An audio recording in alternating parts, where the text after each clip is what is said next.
우리 주님이시며 구주가 되시고 또 하나님의 아들이 되신 예수 그리스도께서 그의 제자들과 함께 빌립보 가이사랴 지방에 다다르게 되었습니다. 예전 개역 성경에서는 오늘 여기 성경에 나와 있는 대로 빌립보 가이사랴 이렇게 되어 있지 않고 역으로 거꾸로 가이사랴 빌립보 이렇게 되어 있는데 개역 개정에서는 이렇게 빌립보 가이사랴로 이렇게 잘 변경해서 바꾸어 놓았습니다. 여하튼 예수님께서 그의 제자들과 함께 빌립보 가이사랴에 가셨는데 그때는 예수님께서 십자가에 못 박혀 죽으시고 죽은 자 가운데서 다시 살아나시기 그 이전 약 6개월 전이라 할 수가 있겠습니다. 예수님께서 주후 30년 4월 6월절경에 십자가에 못 박히신 것을 보아서 이때는 주후 29년 가을로 우리들이 그렇게 추정해 볼 수가 있겠습니다. 여기 이 빌립보 가이사랴라고 하는 지방은 저도 이제 예루살렘 또 유다 갈릴리 그쪽에 이제 순례한 적이 있었는데 그때에 갈릴리 지방에서 보면은 거기에 헐몬산이 보입니다. 헤르몬산이라도 불리는 그곳에 바로 그 아랫지방에 있었던 장소가 다름 아닌 이 빌립보 가이사랴라 할 수가 있겠습니다. 갈릴리 바다 북쪽으로 약 25마일 약 40km 정도 떨어진 곳에 위치해 있었습니다. 그 이름이 빌립보 가이사랴라 이렇게 되어 있습니다. 예수님 당시에는 분봉왕에 의해서 나라가 다스려지고 있었는데 이 빌립 역시 헤롯 대왕, 우리가 잘 아는 예수님 당시에 예수님을 죽이려고 했던 그 헤롯 왕, 헤롯 대왕의 아들 가운데 한 사람이었습니다. 그 아들이 빌립보라고 하는 이름을 가지고 빌립이라고 하는 이름을 갖고 있었는데 그 빌립이 다름 아닌 그 지역에 하나의 타운을 형성해 놓고서 그 타운 이름을 빌립보 가이사랴로 이렇게 지었습니다. 자기 이름 빌립보가 들어가 있고 가이사랴, 시저, 케사르, 이제 티베리우스 여기에 그 가이사 이름이 들어서 있는 것을 우리들이 볼 수가 있겠습니다.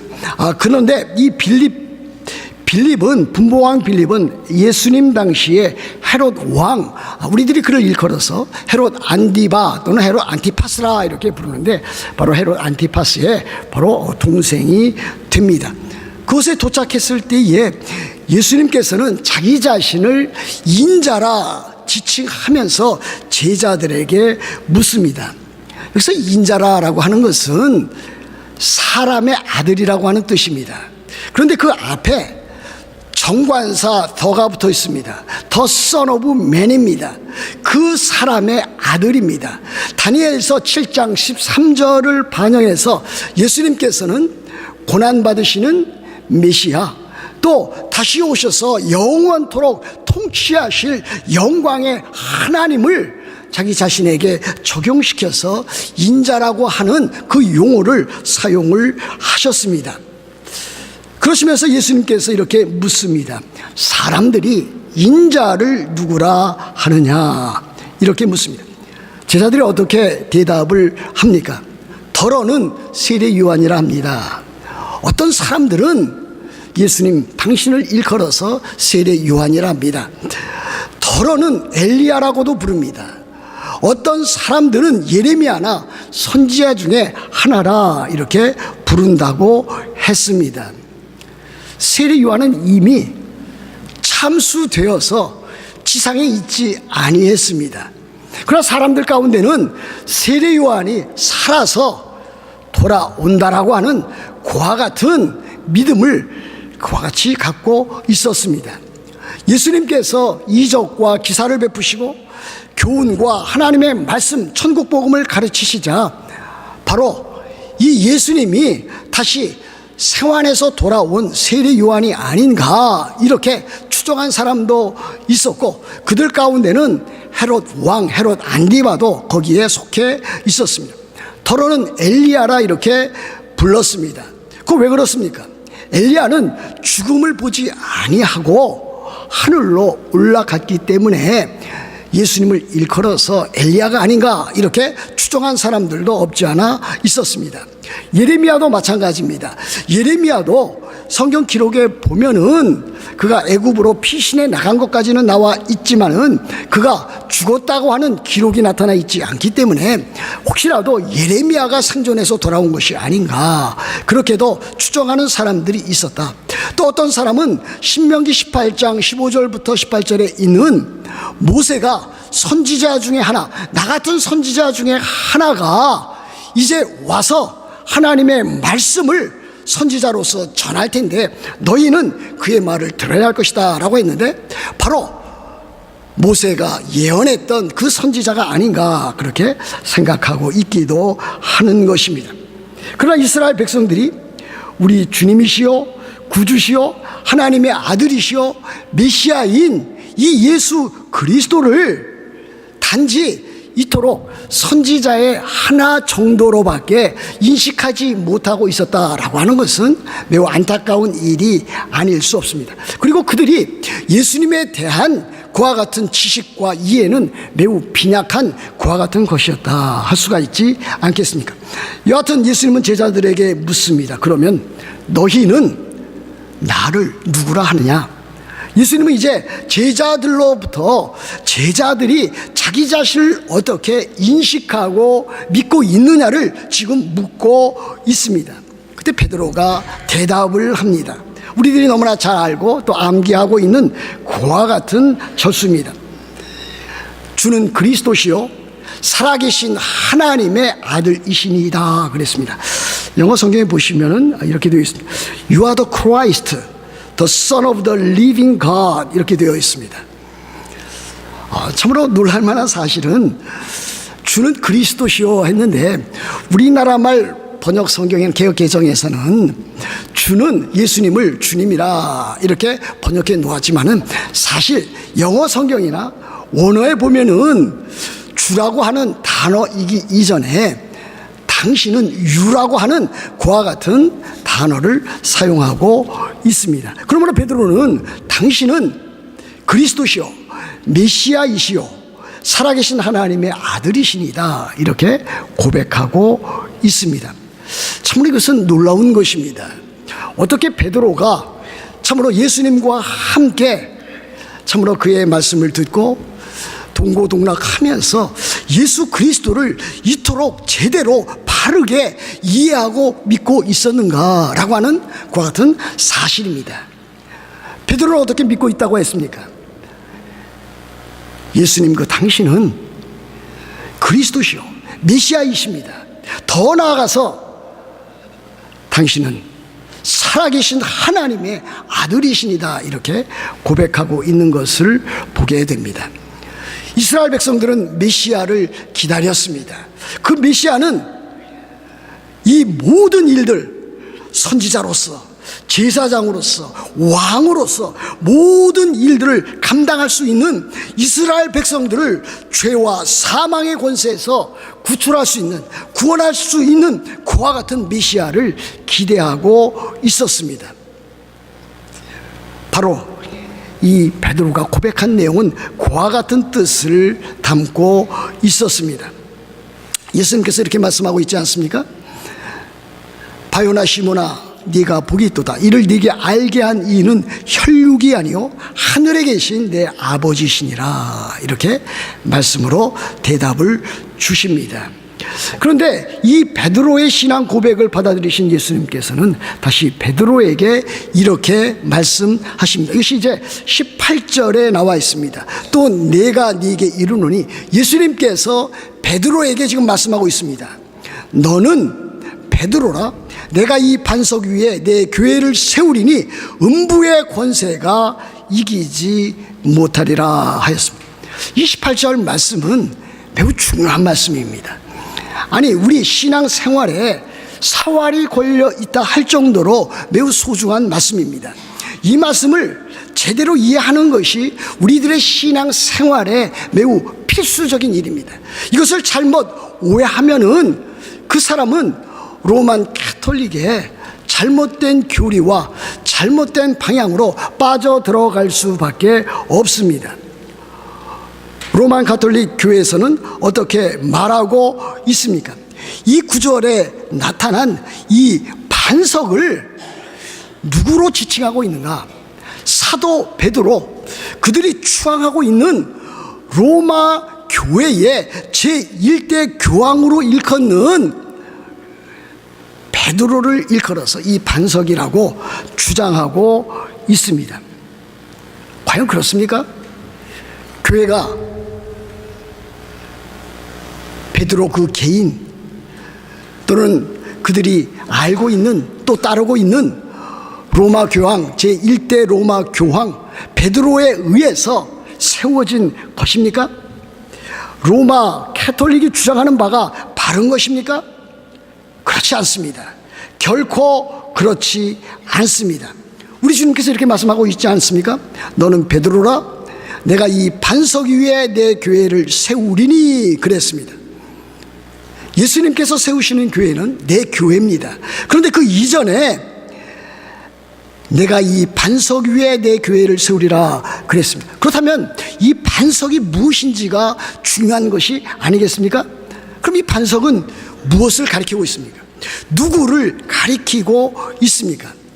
지금 예수님은 그 사도들에게, 따르는 12 사도들에게 이렇게 물었습니다. 너희는 인자를 가리켜 나를 누구라 하느냐 물었습니다. 제자들에게 물은 것입니다. 그때에 베드로가 가장 먼저 앞장서서 마치 사도들의 12 제자들의 대변인격으로 그가 대답한 것입니다. 그러므로 이 사도 베드로의 이와 같은 신앙 고백은 그 자신의 참다운 신앙 고백도 되지만은 그것은 사도들의 신앙 고백을 반영하고 있다고 하겠습니다.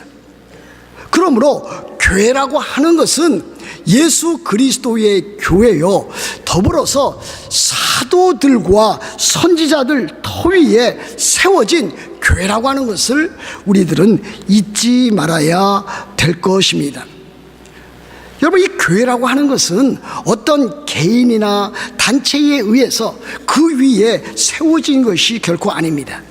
이 교회는 사도들 또는 사도들의 신앙 고백, 그 신앙 고백 위에 세워진 것이라 그렇게 말씀드릴 수 있습니다.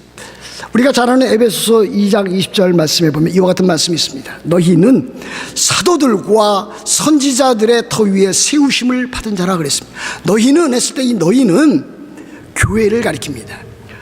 교회는 사도들과 선지자들의 터 위에 세우심을 받은 자라 그랬습니다. 여러 차례 말씀드린 바와 같이 교회는 건물이 아니라 그랬습니다. 교회는 프로그램이 아니라 그랬습니다. 교회는 구원받은 하나님의 백성들, 하나님의 자녀들이 교회입니다. 그런데 이 교회는 사도들과 선지자들의 터 위에 세움을 받았다 그랬습니다. 물론 사도들이라고 하는 것은 예수님을 따르던 바로 12명의 사도들을 가리킵니다. 거기에 첨가시킬 수 있다면 우리들이 늘상 부르는 사도 바울을 거기에 넣을 수 있습니다. 선지자는 구약의 선지자를 가리킨 것 아닙니다.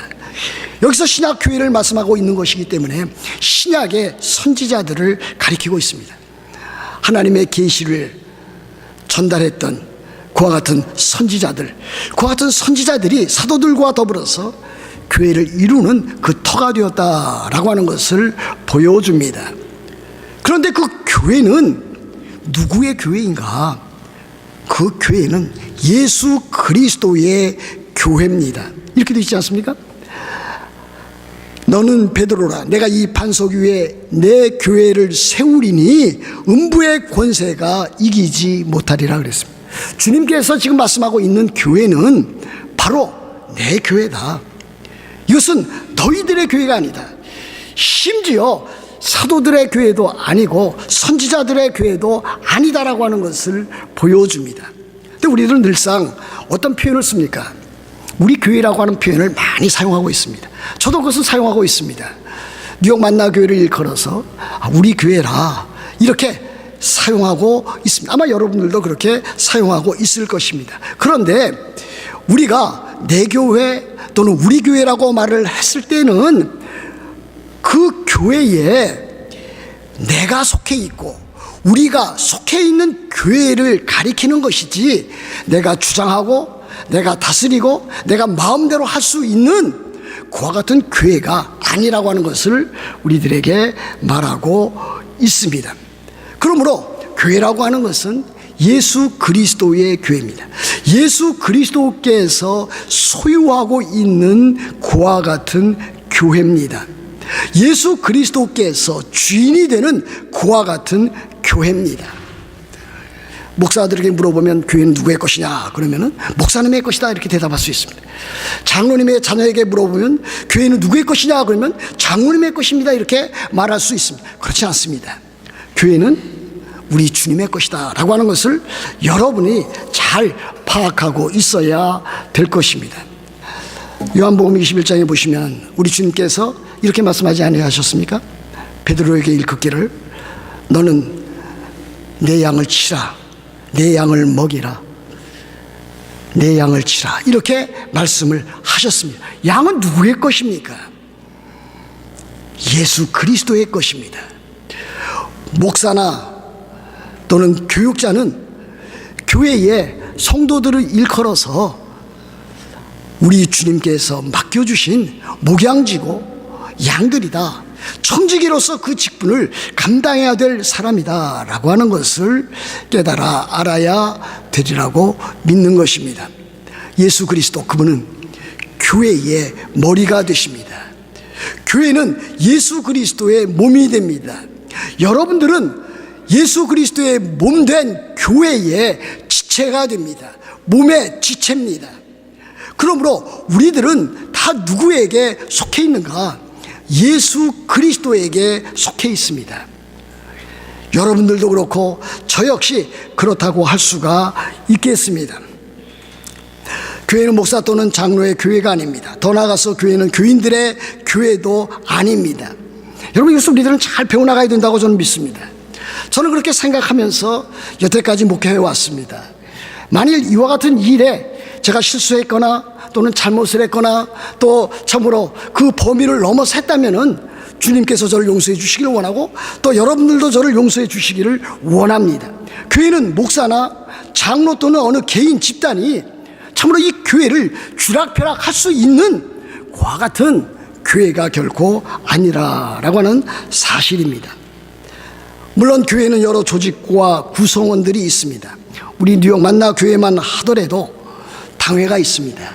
재직회가 있습니다. 남녀 선교회가 있습니다. 여러 위원회가 있습니다. 찬양대가 있고 찬양팀이 있습니다. 또 그 기관과 조직을 또 담당하는 책임자들이 있습니다. 그럼에도 불구하고 그들이 교회의 주인은 결코 아닙니다. 회원들이나 대원들도 그 교회의 담당 부서의 주인이 결코 아닙니다. 교회에 속해 있을 뿐입니다. 교회에서 주님을 위해서, 주의 영광을 위해서 충성하고 봉사하고 참으로 헌신해야 할 그와 같은 사람들입니다. 어떻게? 믿음으로, 순종함으로, 기쁨으로, 감사함으로 주께서 주신 모든 참으로 사명과 소명과 본분을 따라서 참으로 은사를 따라서 그렇게 섬기고 봉사해 나가야만 합니다. 이제 우리들은 구약시대를 넘어서 신약시대를 살고 있습니다. 구약시대 이스라엘은 이제는 새 이스라엘로 전환이 되었습니다. 그 새 이스라엘이 다름 아닌 하나님의 백성들이요, 그리고 교회고, 그리고 하나님의 자녀들입니다. 그 누구라도 교회에서 주님 나라의 귀한 일들을 다 잘 감당해야 될 책임이 있습니다. 그러므로 이 교회는 예수 그리스도의 것이요, 예수 그리스도께서 다스리는 곳이요, 예수 그리스도의 나라가 가장 참으로 아름답게 복되게 이루어질 그와 같은 곳임을 여러분들이 기억해야 될 것입니다. 오늘 우리들은 참으로 이 예배 후에 2019년도 뉴욕 만나교회 일꾼들을 임명하게 될 것입니다. 참으로 33년 동안에 수없이 많은 세월을 걸쳐 오면서 참으로 하나님의 은혜와 하나님의 사랑 가운데 이 교회가 지켜지고 보존이 되었고 다스려져 왔습니다. 그리고 그와 더불어서 사랑하는 여러 성도들의 그 손길과 또 여러분의 그 헌신과 충성과 봉사를 통해서 지금에 이르게 되었습니다. 만약 하나님의 은혜가 없었더라면, 만일 여러분들의 헌신과 충성과 봉사가 없었더라면 우리 뉴욕 만나교회는 존재하지 못했을 것입니다. 하나님께서 참으로 지금까지 지켜주신 그 은혜에 우리들이 감사를 하지 아니할 수 없습니다. 여러분, 이 자리를 통해서 우리는 우리 뉴욕 만나교회의 표를 다시 한번 기억해 볼 필요가 있다, 저는 그렇게 믿습니다. 우리 뉴욕 만나교회 표는 어떻게 되어 있습니까? 삶을 함께 나누며 삶의 변화를 추구하는 진리와 사랑과 선교의 공동체입니다. 제가 뉴욕 만나교회에 와서 제일 먼저 참으로 그 표로 그렇게 설정해 놓았습니다. 그리고 몇 년 전부터는 해마다 또 다른 그 해에, 참으로 시작하는 그 해에 그 표도 설정해 놓았습니다. 2018년도와 2019년도에 그 표는 거의 동일합니다. 이렇게 되어 있지 않습니까? 한 마음 한 뜻 한 사랑, 그것을 가지고 영적 성장과 성숙을 이루기 위해 힘쓰는 교회, 교육과 훈련에 힘쓰는 교회, 이를 바탕으로 전도와 선교에 힘쓰는 교회로 도약하고 성장하자라고 하는 그와 같은 뜻을 여러분들에게 표현한 바 있습니다. 사랑하는 성도 여러분, 이제 한 해를 우리들은 마무리하고 있습니다. 또 다른 새해를 우리들이 맞이하고 있습니다. 이와 같은 참으로 하나님께서 주신 그와 같은 사랑과 은혜를 통해서 우리들이 한 해를 또 맞이하면서 새로운 각오와 결심을 가지고 참으로 이 교회를 통해서 하나님의 그 나라의 가장 아름다운 모습을 우리들이 구현해 나가야 되겠다 하는 각오를 저와 여러분들이 가지셔야 될 줄로 믿습니다. 지난날에 참으로 많은 아픔과 상처, 참으로 이와 같은 것들을 우리들이 다 지내보내고 이제는 서로서로 화해하고 서로서로 화목하고 주의 일에 더욱 힘쓰므로 주님 나라의 귀한 일들을 이루어나가는 우리들 모두가 되어야 될 줄로 믿습니다. 그렇게 다 되시기를 우리 주 예수 그리스도의 이름으로 축복합니다.